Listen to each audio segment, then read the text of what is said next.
جس مہینے سے ہم اور آپ گزر رہے یہ مہینہ ماہ محرم الحرام، اور ماہ محرم الحرام میں اس کی تفصیل قرآن مجید میں گزشتہ جمعہ 12 مہینے کے سلسلے میں آئی تھی، اس پر گفتگو ہوئی تھی۔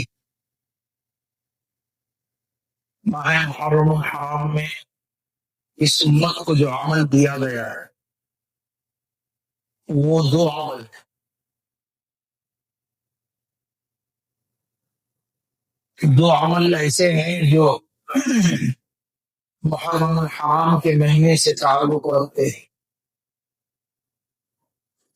وہ دو عمل ہی اس امت کو دیے گئے ہیں، اور وہ عمل کے ذریعے سے ہی امت اس مہینے میں خاص کر راہ راہ اور رہ سکے۔ اگر اس دو عمل کو چھوڑ دے تو آج امت خرافات، رسم و رواج، بدعات، غیر اسلامی امور میں مبتلا ہو کر گمراہیت کی طرف جا رہی ہے۔ وہ دو امور جو اس امت کو اس مہینے میں دیے گئے ہیں وہ یہ ہے کہ محرم الحرام میں ایک دن یوم عاشورہ ہے، یعنی 10 محرم الحرام۔ تو یوم عاشورے کا روزہ اس امت کو عبادت کے طور پر دیا گیا ہے۔ حالانکہ سرکار دو عالم صلی اللہ علیہ وسلم کے بعض صحابہ سے جو روایات آئی ہیں ان روایات سے یہ معلوم ہوتا ہے کہ رمضان المبارک کے بعد فضیلت کا اگر کوئی روزہ ہے وہ یوم عاشورے کا روزہ ہے۔ اس لیے یہ روایت میں یہ ضرور ہے کہ جس شخص نے بھی یعنی مومن ایمان والا عاشورے کا روزہ رکھتا ہے تو اس کے گزرے ہوئے اور آنے والے 1 سال کے گناہ صغیرہ معاف کر دیے گئے، اور کبیرہ گناہ بھی بشرطے کہ وہ سچی کی توبہ اگر کر لیتا ہے تو اس کے کبیرہ گناہ بھی معاف ہو جاتے ہیں۔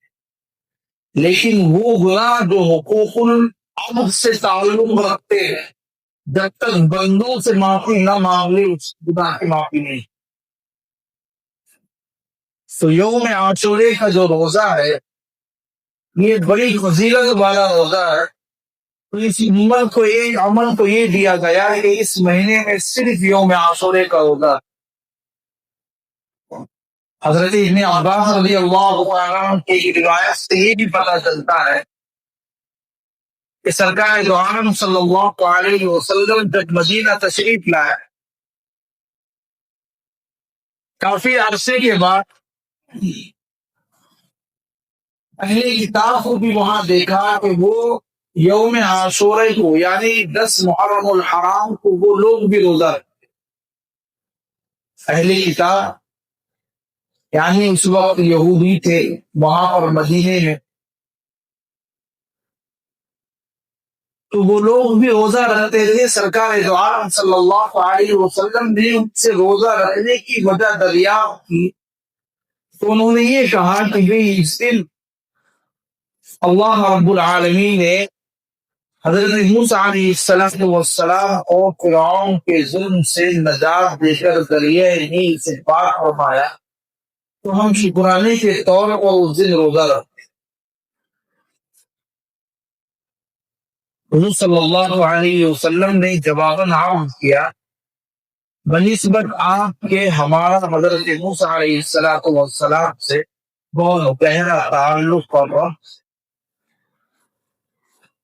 پھر حضور نے اس کے بعد جو ارشاد فرمایا وہ اصل چیز ہے۔ حضور نے فرمایا کہ آئندہ یوم عاشورے کے روزے کے ساتھ ایک اور روزہ شامل کر، تاکہ اہل کتاب کی مخالفت ہو سکے۔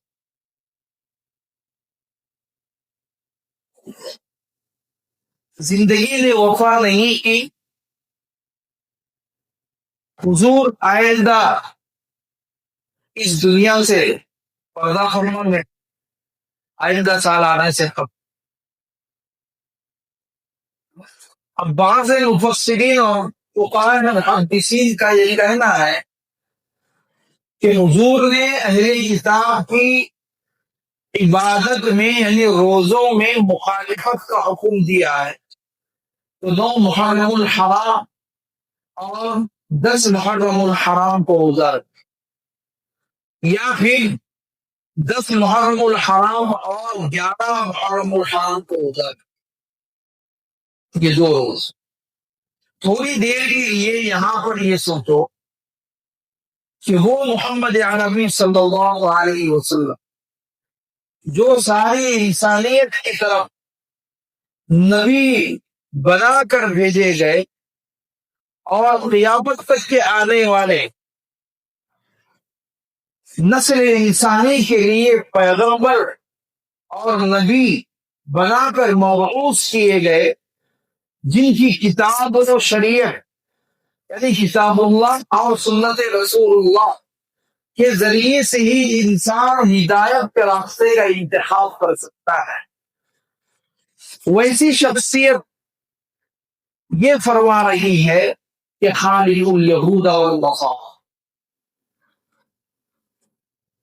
کہ تم یہود و نصارہ کی مخالفت کرو۔ ایک تو یوم عاشوراء کے روزے، دوسرا یہ ہے کہ داڑھی اور مونچھوں کے متعلق بھی اللہ کے نبی نے فرمایا کہ تم مونچھوں کو تراشو اور داڑھی کو چھوڑو۔ اہل کتاب مونچھ چھوڑا کرتے ہونٹ تک بھی آ جاتے، تو اللہ کے نبی نے وہاں بھی مخالفت کا، اور لوگ داڑھی کاٹتے تھے، تراشتے تھے، خشخشی کرتے تھے تھوڑی سی، اور چھوڑنے کا مطلب یہ نہیں فرمایا کہ داڑھی بس جتنی ہے چھوڑتے چلے جائے، چھوڑتے چلے۔